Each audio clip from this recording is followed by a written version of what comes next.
वे भजन श्रवण कर रहे थे, दर्शन की बलिहारी गुरु जी। अब गुरु संत के दर्शन के लिए गुरु या संत के पास जाना पड़ेगा, और यदि संत के पास जा रहे हैं, संत दर्शन के लिए जा रहे हैं, तो सदगुरु कबीर ने कुछ योग्यताएं बताई है। सदगुरु कबीर ने कहा है कि संत के दर्शन के लिए आप जाएं, लेकिन कुछ योग्यताएं हैं जिसे आपको रख के जानी पड़ेगी, उसका पालन करके जाना पड़ेगा। तो कुछ लोगों ने कहा, गुरुदेव हम संत दर्शन के लिए जब जाएं तो वो कौन सी योग्यताएं हैं, कौन सा नियम है जिसका पालन हमें करना चाहिए। साहब ने कहा, संत दरस को जाइए तज माया अभिमान। उन्होंने कहा सबसे पहली प्राथमिकता तो ये है, पहली शर्त तो ये है कि जब आप संत दर्शन को जाएं तो तज माया और अभिमान, माया को त्याग देना और अभिमान को भी छोड़ देना। जो घर परिवार संसार मकान दुकान खेत खलिहान के प्रति आसक्ति है, माया है, लगाव है, उसे वहीं छोड़ देना। और दूसरा है अभिमान, क्योंकि अभिमान जब तक रहेगा ज्ञान भीतर प्रवेश ही नहीं करेगा। साहब कहते हैं कि माया और अभिमान ये दोनों का त्याग कर देना संत के पास जाने से पहले। तब लोगों ने कहा, प्रभु अगर हमने माया भी छोड़ दिया, अभिमान भी छोड़ दिया, इसका परिणाम क्या होगा, इससे लाभ क्या होगा। आदमी की प्रवृत्ति है कहीं भी लाभ का पहले देखता है, सोचता है। एक आदमी को कहा गया कि तुम मंदिर जाओ, तुम्हें स्वर्ग मिलेगा, भगवान मिलेगा, बैकुंठ मिलेगा, मंदिर के में पूजा करने से बैकुंठ मिलता है। अब वो आदमी मंदिर की सीढ़ी चढ़ रहा है हाथ जोड़े जोड़े, ठीक से सीढ़ी चढ़ा भी नहीं, बगल में देख रहा है कोई बैकुंठ से विमान आया कि नहीं लेने। अभी वो ठीक से मंदिर में प्रवेश भी नहीं किया, विमान पर नजर पहले जा रहा है, खोज रहा है कि आया कि नहीं। साहब कहते हैं आदमी लाभ के पहले सोचता है कि ये काम करेंगे तो बदले में मिलेगा क्या, ये काम करेंगे तो लाभ क्या होगा। साहब ने जब कहा तो लोगों ने कहा कि माया और अभिमान छोड़ने के बाद लाभ क्या होगा। तब साहब ने कहा, ज्यों ज्यों पग आगे धरे कोटिन यज्ञ समान। बहुत ही सरल ढंग से साहब ने कह दिया।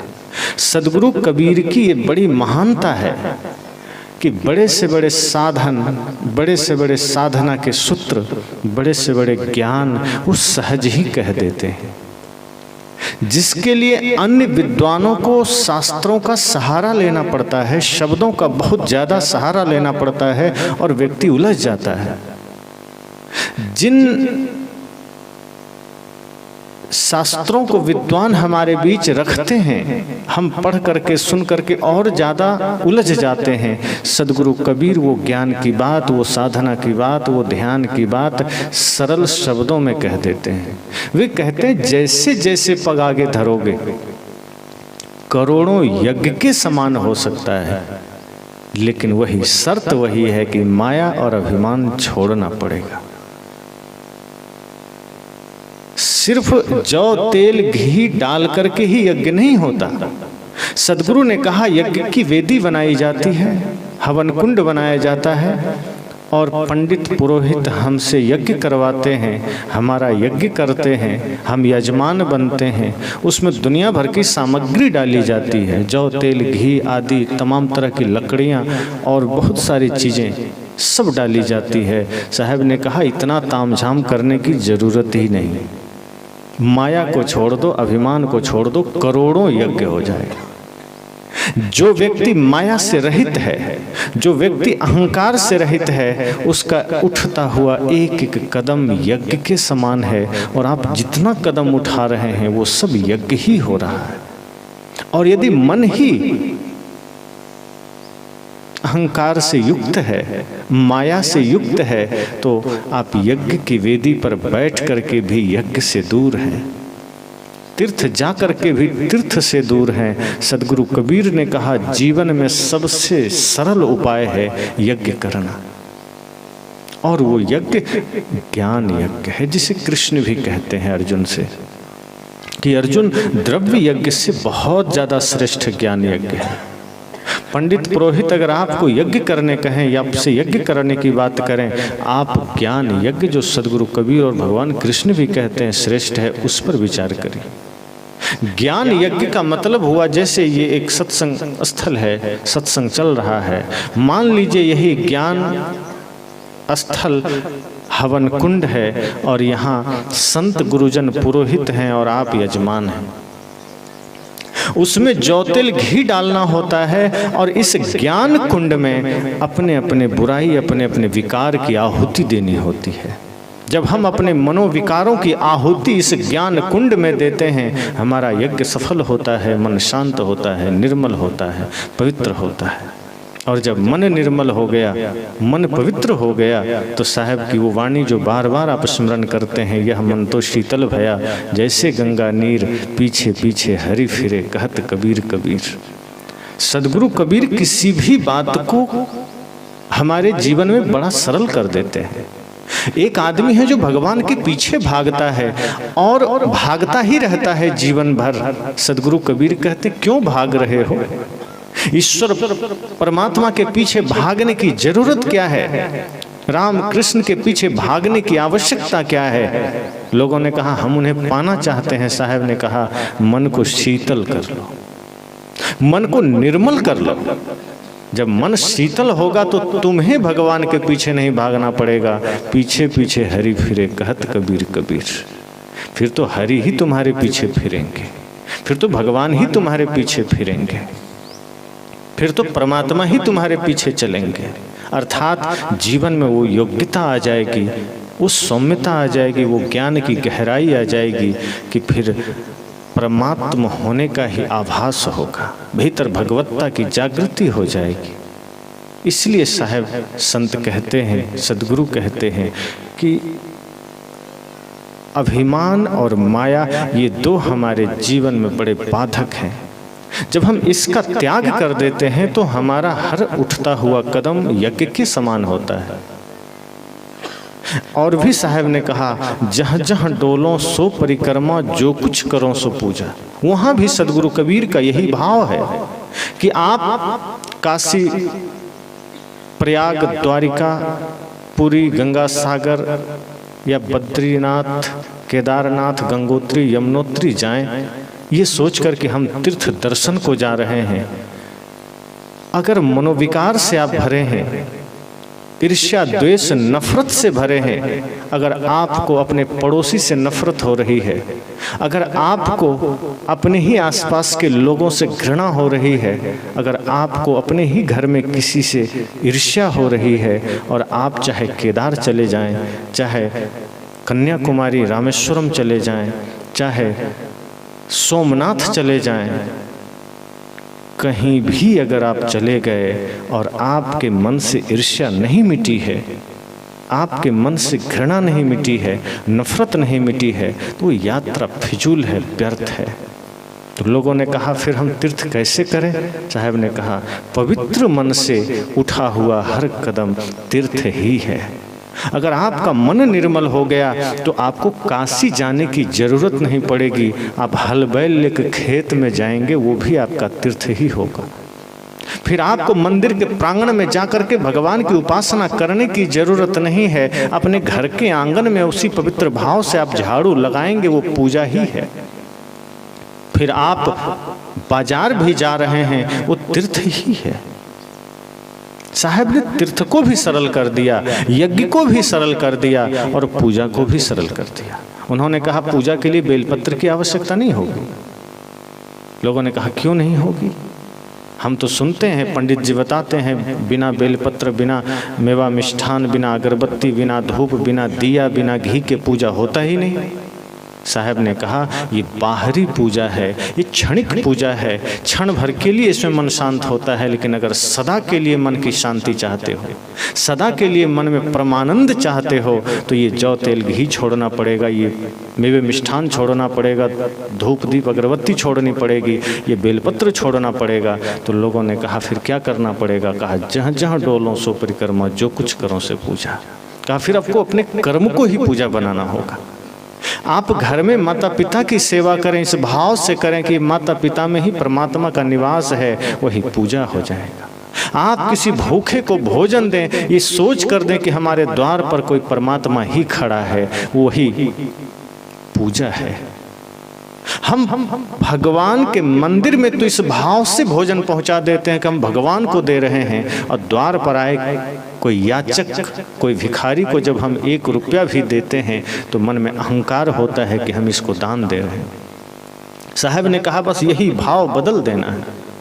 आपके द्वार पर खड़े हुए भिखारी को भी ये एहसास ना हो कि मुझ पर किसी ने एहसान किया है, उसको भी ये आभास न हो। आपके प्रेम की अनुभूति उसे भी हो सके, आपकी भक्ति की अनुभूति उसे भी हो सके, आपका अहंकार उसे स्पर्श न कर सके। और अगर अहंकार भीतर है तो स्पर्श तो करेगा। इसलिए द्वार पर कोई याचक भी हो तो आप इस भाव से भेंट करें, इस भाव से दान दें, इस भाव से अन्न दें कि आप परमात्मा का ही भोजन प्रस्तुत कर रहे हैं। आप अपने घर में बड़े बुजुर्ग हैं, छोटे हैं, कोई भी हैं, जब आप उनके लिए भोजन बनाते हैं इसी भाव से बनाइए कि हम मंदिर में विराजमान किसी परमात्मा के लिए ही भोजन प्रसाद बना रहे हैं।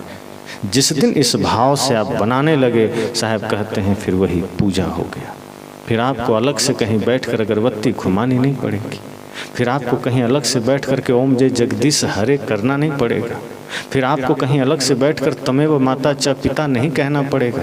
क्योंकि कहना और करना 2 बातें हैं, सिर्फ कहने से कुछ नहीं होता।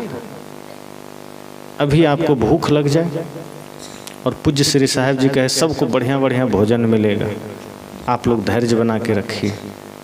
आधे घंटे बाद फिर कहें आप चिंता ना करें आपको भोजन मिलेगा, और भोजन आपको दिया ना जाए, बस ये कहें आपको भोजन मिलेगा, और शाम हो जाए आप उठ के भाग जाएंगे, दूसरे दिन आप नहीं आएंगे। क्योंकि कहने से किसी का पेट नहीं भरेगा। और बिना कहे समय हो और थाली आ जाए, पत्तल आ जाए, आप भोजन करें, आपको लगेगा कि बिल्कुल ये सही बात है। बिना कहे जो चीज़ प्रस्तुत हो जाए उसका महत्व है, और कहने के बाद भी जो ना मिले उससे कुछ नहीं होता।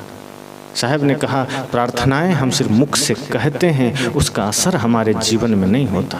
शास्त्रों का पाठ हम सिर्फ मुख से करते हैं, शब्दों से करते हैं, वो शब्द हमारे जीवन में सत्य नहीं बन सकता। शब्द तो बड़े गहरे होते हैं, लेकिन उन गहरे शब्दों को सत्य हमें बनाना होता है। जिन प्रार्थनाओं को हम शब्द रूप में रखते चले जाते हैं, वो प्रार्थनाएं हमारे आचरण से दूर दूर तक कोई नाता नहीं रखती। साहब कहते हैं जब हम अपने कर्म को पूजा बना लेते हैं, जब हम अपने विचार को अपना आचार बना लेते हैं, जब हम अपनी कथनी को अपनी रहनी बना लेते हैं, साहब कहते फिर इससे बड़ा ना कोई पूजा है, न इससे बड़ा कोई तीर्थ है, न इससे बड़ा कोई यज्ञ है। और ये यज्ञ, ये तीर्थ, ये पूजा 24 घंटे हम चलते फिरते कर सकते हैं। इसके लिए हमको कहीं अलग से पालथी मारकर बैठना नहीं, इसके लिए हमें कहीं कोई मंदिर नहीं खोजना है। आप किसी से बात करते समय भी पूजा कर सकते हैं, आप शौचालय साफ करते समय भी पूजा कर सकते हैं, आप भोजन बनाते समय भी पूजा कर सकते हैं। ये पूजा सदगुरु कबीर ने इतनी सरलता से पूजा का अर्थ बता दिया। अन्यथा अन्य जगह में तो पूजा के लिए बड़े तामझाम बताए जाते हैं।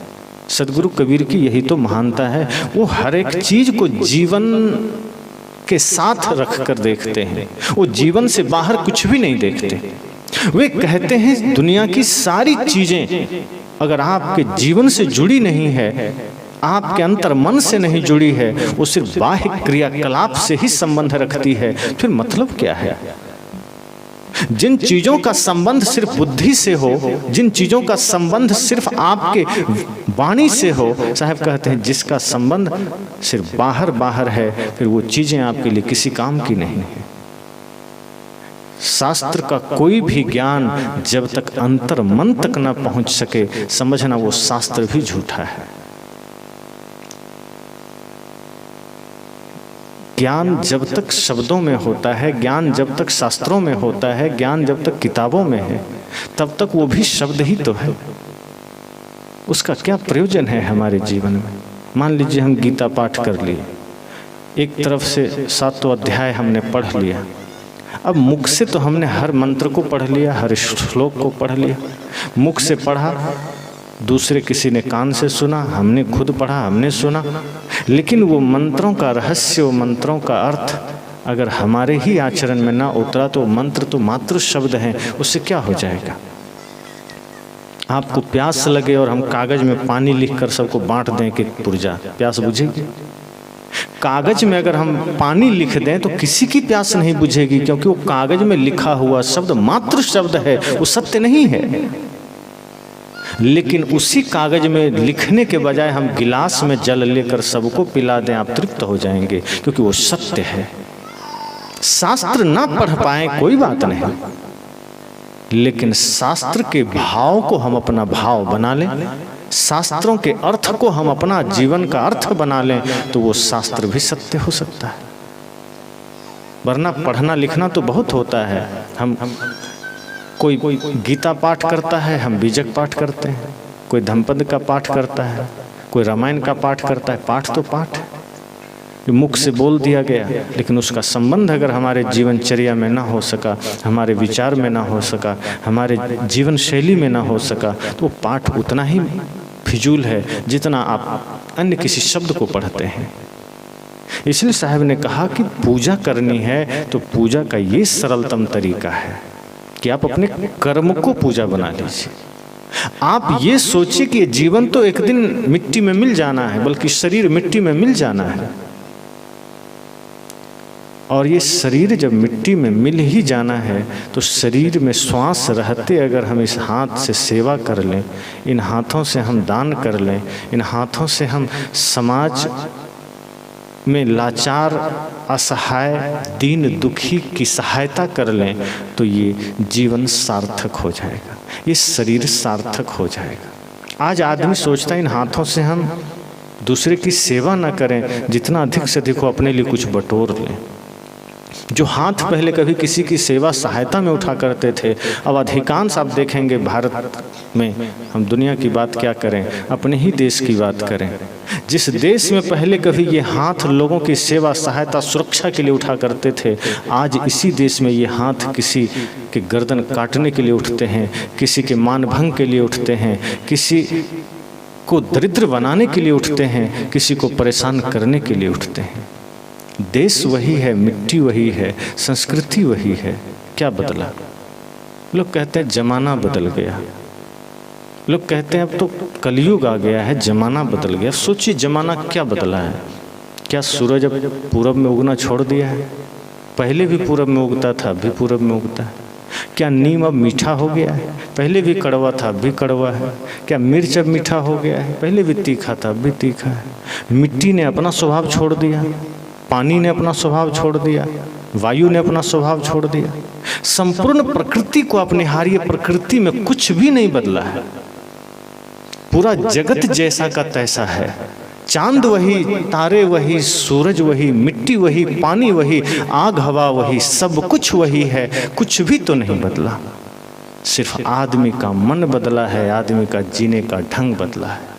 और आदमी कहता है जमाना बदल गया। जमाने में कोई बदलाहट नहीं, आदमी के जीने में बदलाहट है।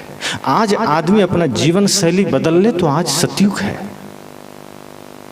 आज हम अपने आप को व्यवस्थित कर लें, सही कर लें, तो यही जगत हमारे लिए सतयुग बन जाता है।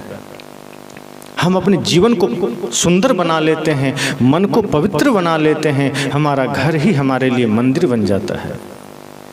और जब हम अपने मन को गंदा कर लेते हैं तो मंदिर में हम मंदिर को भी नरक बना देते हैं। साहब ने कहा संत दरस को जाइए तज माया अभिमान, ज्यों ज्यों पगागे धरे कोटिन यज्ञ समान। साहब कहते हैं चिंता न करो, संत दर्शन को आप जाइए, लेकिन माया और अभिमान का अगर आपने त्याग कर दिया है तो आपका जाना मात्र करोड़ों यज्ञ के समान है। फिर आपको यज्ञ की वेदियां तैयार नहीं करनी पड़ेगी, फिर आपको जौ तेल घी नहीं डालना पड़ेगा, सिर्फ मन से माया और अभिमान को साइड कर देना है। ये दो काम कर लेने मात्र से आपकी यात्रा दिव्य बन जाएगी, यज्ञ बन जाएगी। इसलिए हम सब चेष्टा करें, ये सत्संग, ये संत दर्शन किसी तीर्थ से कम नहीं है, किसी यज्ञ से कम नहीं है, किसी तपोभूमि से कम नहीं है। यहाँ आपका आना स्वाभाविक ही बड़ा ही सौभाग्य की बात है, बड़े ही दिव्यता की बात है। और आप सब यहाँ उपस्थित हैं संत दर्शन को सत्संग स्थल में। मैं शुभकामना करता हूँ कि ये सत्संग आपके जीवन के समस्याओं का समाधान बन सके। मैं शुभकामना करता हूँ ये सत्संग आपके जीवन के प्रश्नों का उत्तर बन सके। ये सत्संग आपके व्याकुल चित्त के लिए शांति का कारण बन सके, मन में उठ रहे उथल पुथल को शांत करने का सूत्र बन सके। परिवार में जो विरोधों की खाइयां उत्पन्न हो गई है, जो दीवारें खड़ी हो गई है, ये सत्संग उन सबको मिटा करके प्रेम का, सत्य का, अहिंसा का, करुणा का, भक्ति का दीप जला सके। तो ये सत्संग हम सबके जीवन में सत्य, अहिंसा, प्रेम, करुणा, सेवा, भक्ति का दीप जागृत कर सके, दीप जला सके। इसी मंगल कामना के साथ वाणी को विराम देता हूँ।